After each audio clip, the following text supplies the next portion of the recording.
ત્રણ દીકરીના બાપ હોવા છતાં આપણે પેટના વાંજ્યા કેમ કહેવાય મારા નાથ? કેમ કહેવાય? અરે સતી, તમે સત્ય કહો છો કે આપણે ત્રણ દીકરીઓ, લાસા, લક્ષ્મી અને સગુણા. પણ સતી, દીકરી તો પંખીનો માળો કહેવાય. કાલે પાંખો આવે અને ઉડી જાય. જો આપણે કુંવર હોત તો આ રાજની ગાદી સંભાળત સતી. ઈશ્વરનાથ, હું પણ જાણું છું મારા નાથ કે જે લૂલો, લંગડો, બાડો, બબડો કે કોઈ પણ પુત્ર હોત તો રાજ ગાદી સંભાળત મારા નાથ.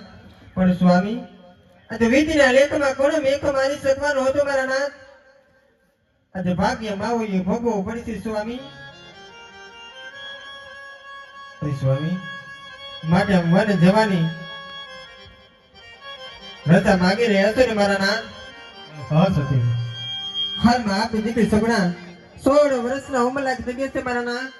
હા સતી, જાણો છો. સારા એવા કુંવર ગોતો, સારા એવા રજવાડા ગોતો.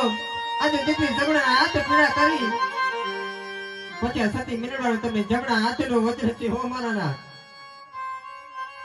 દીકરી સગુણાની સાસરે વડાવ્યા પછી છોડી સડકારા સજી આંખમાં એક પણ આંસુ લાયા વગર હું તમને વન જવાની રજા આપવા આવીશ મારા નાથ. વન જવાની રજા આપવા આવીશ. ભલે સતી. પ્રધાનજી, જી મહારાજા. રાજમાંથી કૌરદેવને બોલાવો. ભલે મહારાજા.